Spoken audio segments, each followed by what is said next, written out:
Boa noite a todos. Bom, eu e Jaqueline vamos fazer uma dobradinha aqui, rapidamente, para falar um pouco para vocês sobre como nós enxergamos o futuro da fitoterapia. Mas antes, eu gostaria de nos posicionar aqui, de fazer um rápido retrocesso aí ao início, para que a gente possa contextualizar o que nós vamos colocar aqui como o que nós entendemos que seja o futuro. Para isso, a gente precisa ir no início, né? Lá do início, onde humanos e plantas eram seres indissociáveis, né? As plantas vieram junto conosco, ou nós viemos juntos com as plantas, não sei, mas em algum momento isso foi se perdendo. Mas ali, nesse momento, no início de tudo, né, os homens não tinham nenhuma diferença, eram seres indissociáveis. E dali, desde esse início dos tempos, já havia a cognição de plantas medicinais, de como recursos naturais poderiam trazer benefícios para as pessoas, né? Existem provas de escavações feitas no Iraque atual, de pólen de plantas medicinais encontrados que datam de 60 mil anos, ou seja, do período Neandertal. Então, desde sempre houve essa relação entre o homem e a natureza. E essa cognição das plantas medicinais aconteceu em todo o planeta, com diferentes povos que antes nunca tinham tido contato. Então, foi algo que veio do início da humanidade. E o homem foi se tornando civilizado, e aquilo que a gente chama de evolução acabou sendo uma prioridade muito maior no desenvolvimento intelectual, social, religioso, em detrimento, muitas vezes, da intuição, né? Dessa conexão natural que o homem veio desde o início com a natureza. E, enquanto isso, nós passamos muitos momentos negros da nossa história, onde essas pessoas que ainda mantinham essa conexão direta com a natureza, que falavam a partir da sua essência, que agiam a partir da sua essência, acabaram sendo perseguidos, subjugados, excomungados e até queimados. Em especial, os alquimistas sofreram muito com isso, que eram pessoas que que investigavam sobre elementos químicos, que dominavam a arte de curar com as plantas, e naquele momento esse tipo de arte era confundida com práticas obscuras, né, pela igreja, como aconteceu na Idade Média. Então, tudo isso passou pela nossa história. Mas, finalmente, com o advindo da ciência, né, a ciência moderna, como nós conhecemos hoje, veio à luz. E a ciência nos mostrou, Descartes, naquela época, já dizia que a ciência salvaria a humanidade, né? E o humanismo trouxe para os homens essa visão direta da relação com a natureza, né? De como o homem enxergava a natureza e como ele se relacionava com seus próprios olhos, um senso muito mais crítico, que até então, o homem se via pela natureza com os olhos da igreja. Então, a partir do humanismo, o homem começou a se conhecer melhor, né? Começou a ter essa visão da natureza como a sua própria essência. Então, tudo poderia ter sido diferente a partir dali, mas nós, mais uma vez, tomamos o caminho errado. E a natureza continuou sendo vista como fonte de recursos, né? Subjugada novamente à humanidade. A Revolução Industrial foi um momento onde a quantidade de recursos naturais que foram explorados foi nunca antes vista. Na Inglaterra, naquele tempo, a fumaça das fábricas, né, a poluição gerada pela fumaça das fábricas e essa visão era uma visão positiva pelos ingleses, porque eles entendiam que aquilo era aquilo era o progresso, né? Aquilo era a vitória dos humanos. Então, a gente vê como os conceitos mudam ao longo do tempo.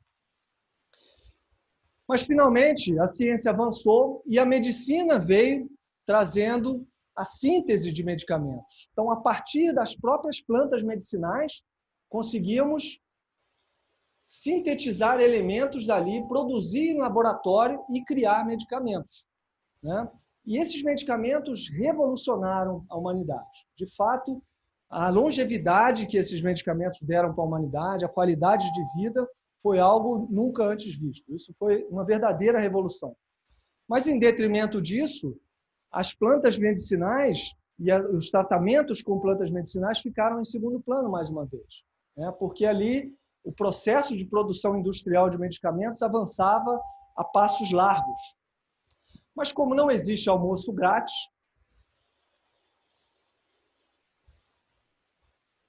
é difícil aqui.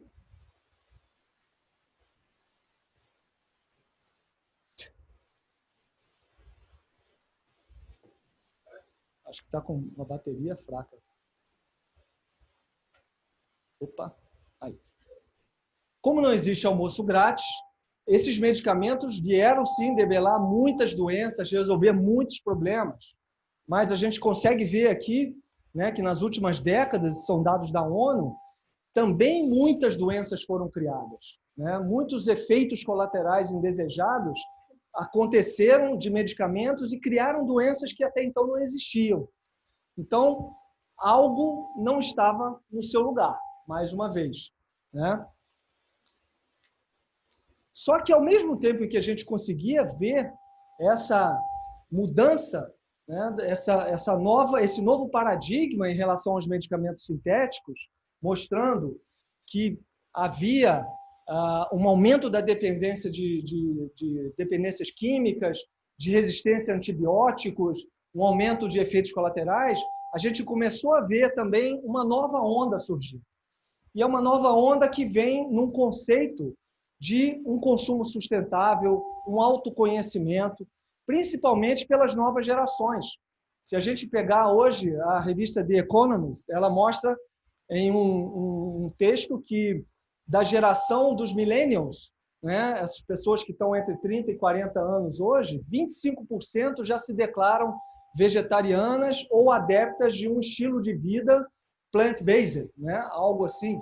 Então, se essa geração já é assim, você imaginem a geração Z, né, que está chegando, provavelmente a maioria já vai ter um estilo de vida diferenciado. Então, isso tudo já mostra um nível de elevação, um nível de consciência das pessoas que estão vindas, principalmente as novas gerações.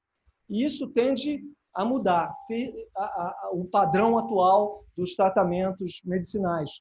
A gente, finalmente, está encontrando de volta essa reconexão com a natureza, através dos fitoterápicos. Toda essa gama de consumo consciente, de visão de biodiversidade, está trazendo também uma nova valorização em relação aos fitoterápicos, aos medicamentos naturais, aos fitocomplexos. Hoje são muito mais respeitados, pesquisados, utilizados por profissionais da saúde. Então, finalmente, a harmonização da tecnologia e da natureza é o novo paradigma do fitoterápico, né?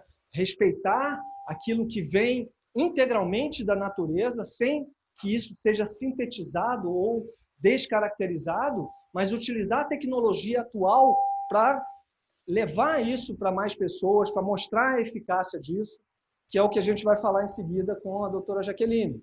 Então, o futuro da fitoterapia, e já começando a falar sobre o futuro aqui, passa inicialmente pelo respeito ao conhecimento tradicional, né? Então, o conhecimento tradicional que nós do Ocidente temos muita dificuldade de aceitar. A medicina chinesa, o Ayurveda e muitas outras tradições em tratamentos naturais que para o ocidental é muito complicado, porque ele precisa muito das evidências, né? E isso, a gente sabe, está no nosso DNA, a gente usa isso desde sempre. Então, o respeito a esse conhecimento é parte do que vai ser o futuro da fitoterapia. Mas também nós temos hoje tecnologias que nos permitem mostrar o quanto esse tipo de sinergia que os fitocomplexos trazem podem ser mais eficazes e, inclusive, muito mais seguros do que o que nós temos hoje. Ou seja, a ação sinérgica desse complexo fitoquímico versus compostos isolados podem ser e estão sendo mostrados hoje, e a doutora Jaqueline vai falar um pouco para vocês sobre isso, e eu no finalzinho volto para encerrar. Obrigada, Marcelo. Boa noite a todos. Com isso, eu trago aqui uma pergunta. Quem somos nós, esse aglomerado de células que se beneficia desde sempre tanto da natureza? A construção humana não são partículas infinitesimais como nós pensávamos há algum tempo. Na verdade, eu gosto de dizer que nós somos probabilidades, somos modelos dinâmicos, interativos. Por isso que essa fala a dois, nem partículas, nem ondas, e sim construções intermediárias. Onde está o passador, por favor? Eu acho muito interessante que, durante toda a minha formação médica, eu não tenha sido apresentada talvez um dos sistemas mais importantes e mais fascinantes da biologia, e esse é o sistema endocannabinoide. Se nós formos avaliar o conhecimento da anatomia e da fisiologia, esse é um conhecimento muito recente, né? Nós estamos falando de talvez 1000 anos, um pouquinho mais. A descrição do sistema circulatório data de 1500 e alguma coisa. E a partir dali nós resumimos a biologia humana a um conjunto de órgãos que funcionavam quase que de forma isolada. Eu me formei há não tanto tempo assim, mas eu já deveria conhecer o conceito de redes biológicas. Isso nunca me foi trazido na faculdade, e eu tenho certeza que outros profissionais que atuam na saúde, os farmacologistas, também não ouviram falar dessa orquestração. Eu trouxe aqui uma frase do Dr. Meshulam, um israelense, que fala que não há uma só ação da fisiologia humana que exista de forma independente desse sistema tão importante que é o sistema endocannabinoide. E por que eu trouxe esse sistema aqui? Porque o assunto está em voga, né? E eu não tenho nenhum conflito de interesses, porque o herbário, nesse momento, não tem nenhum medicamento elaborado a partir da planta cannabis, que é uma planta que tem um funcionamento farmacológico compatível com esse sistema até pouco tempo desconhecido. Quando eu falo até pouco tempo desconhecido, eu estou me referindo aos estudos de Meshulam, que datam de 1964, do professor Carlini, que é seu grande colaborador até o momento, um brasileiro que estudou demais a planta e o organismo humano. E por que eu falo da planta e do organismo humano? Porque nós temos receptores no nosso organismo para os elementos presentes nessa planta. E assim como ocorre para essa planta, certamente ocorre para todas as outras. Mas nós não temos receptores para vários químicos que nos são prescritos, muitas vezes em associações. Nosso organismo não sabe do que se trata. A beleza de um fitocomplexo está nisso, nessa imagem, uma imagem de redes. Eu não sei se alguém consegue colocar um vídeo que mostra bem a dinâmica desse funcionamento, né? Tudo acontece ao mesmo tempo no nosso organismo. A gente não pode pensar numa abordagem de alvo único, de chave e fechadura, como nos foi ensinado até bem pouco tempo.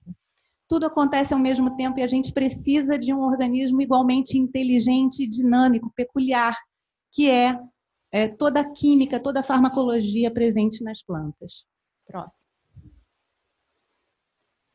Então, cada vez mais nós temos acessado dados farmacológicos que são inerentes ao fitocomplexo. Cada vez mais os cientistas têm se aprofundado no conhecimento de como essa farmacologia é diferente. Nós não falamos mais em acompanhar um só elemento químico que vai atuar no nosso organismo, como acontecia com pesquisa de sintéticos, e ainda acontece, mas nós falamos de entender um volume extraordinário de dados que vem a partir do conhecimento etnobotânico e que chega ao conhecimento científico mais atual da farmacologia das plantas. Por exemplo, eu trouxe aqui a imagem de uma pesquisa que reuniu cientistas de várias partes do mundo e foi uma das maiores pesquisas realizadas até o momento com o nosso material é mutável a cada dia. O transcriptoma é uma coisa tão fascinante porque cada um de nós traz o seu DNA imutável desde o nascimento até a morte, a menos que passe por algum evento, como uma catástrofe nuclear ou algum fator de mutação, o nosso DNA não se altera. Mas a cada dia nós sofremos transformações biológicas que dependem do nosso ambiente. Então, nós temos a transcrição do nosso arsenal genético, dos nossos genes, a cada dia sendo modificadas no que se conhece como um fenômeno chamado de epigenética. A epigenética depende do ambiente, de fatores que mudam dia após dia. Esses cientistas mostraram, por exemplo, que um produto que associa diversos fitoterápicos utilizados em doses doses semelhantes àquelas dos nossos hormônios, é capaz de modificar a resposta do transcriptoma, ou seja, o RNA, ligado à resposta inflamatória em pacientes submetidos ao uso desses produtos naturais, comparado a pacientes que usavam o mais famoso anti-inflamatório analgésico sintético, o padrão ouro, como é regra numa pesquisa de boa qualidade. E eles geraram cerca de 4 bilhões de sequências de RNA ligadas à resposta inflamatória em grupos diferentes de pacientes, tratados com as plantas, tratados com os sintéticos, em 8 momentos da resposta inflamatória. E viram que a resposta desses pacientes com o tratamento fitoterápico não só é diferente, mas eu vou contar para vocês daqui a pouco como foi. Obviamente, para que a gente consiga analisar tanta informação, é necessário a ajuda da tecnologia. Então, esses 4 bilhões de sequências foram jogados em uma plataforma in silico, estudos in vitro, in vivo e, mais recentemente, in silico, vem do Vale do Silício, estudos no computador. E, do mesmo modo, cada vez mais se conhece com mais profundidade, com mais detalhe, nós temos mais informações sobre os dados médicos das pessoas. Próximo. Então, nós podemos inferir que o futuro da fitomedicina, da fitoterapia, implica em fazer um match, né, em combinar todo esse vasto conhecimento acerca da nossa biologia com o conhecimento farmacológico desse recurso que é ancestral, que são as plantas. Aqui tem uma ilustração sobre o estudo que eu mencionei há pouco. E eu fico muito feliz porque nós tivemos a chance de conhecer os primeiros resultados recentemente publicados sobre esse estudo e nós ficamos assim, pasmos, como é que não se mapeava isso antes? Como não havia interesse em estudar essas informações? Na verdade, a resposta todos conhecem e, por exemplo, recentemente nós soubemos que a Sociedade Americana de Dor decretou falência. Era uma sociedade patrocinada por esses medicamentos sintéticos que Marcela, há pouco tempo, mostrou que são campeões de óbitos no mundo, né? Quem de nós um dia iria imaginar que uma sociedade tão grande seria fechada? E, enfim, por outro lado, nós temos sociedades médicas se formando exclusivamente para o estudo de fitoterápicos. Então, nós podemos terminar falando aqui numa medicina do futuro, que seria uma medicina biorreguladora dessas redes, baseada em evidência de qualidade que mostre a procedência dos recursos, a eficácia dos medicamentos e a sua segurança, com uma metodologia adequada. Próximo.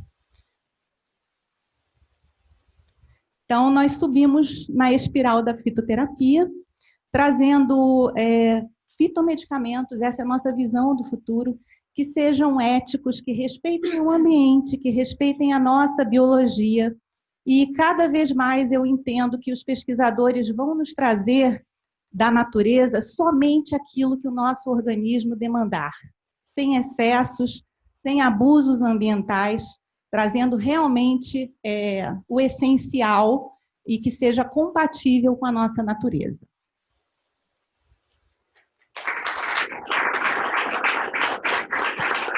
Então, só para a gente finalizar, eu acho que ficou claro aqui que essa harmonização da natureza da essência que nós temos no nosso DNA, junto com a tecnologia, é o que vai fazer esse drive de futuro da fitoterapia. Mas tem algo mais que eu gostaria de acrescentar aqui, e que é quase que um sonho, né? Que é que, à medida em que a consciência coletiva das pessoas evolua, todos os tratamentos naturais, não só a fitoterapia, mas aí eu amplio isso para a homeopatia, para a aromaterapia, a antroposofia, ou seja, todos esses tratamentos naturais que são eficazes, mas que muitas vezes não fazem efeito em nós pelo nível de toxicidade que nós temos no nosso organismo. Então, à medida em que a consciência coletiva evolui e as pessoas consigam ter mais acesso à sua essência, entender o que funciona melhor para ela, melhorar o seu estilo de vida, consumir melhor, fazer aquilo que faz bem, e elas consigam se livrar desse tipo de toxicidade, todos esses tratamentos vão funcionar muito bem. Portanto, o que as plantas medicinais fazem no nosso organismo é relembrar, é avivar essa memória que já está no nosso corpo hoje, que sabe como se prevenir, como se autorregenerar e até como se autocurar. Então, a tendência é que um dia a gente consiga cada vez menos precisar desses tratamentos, exatamente porque o nosso corpo vai ter novamente voltado à sua essência, entendido como ele funciona, e as plantas medicinais é que estão mostrando isso para a gente. Muito obrigado pela atenção.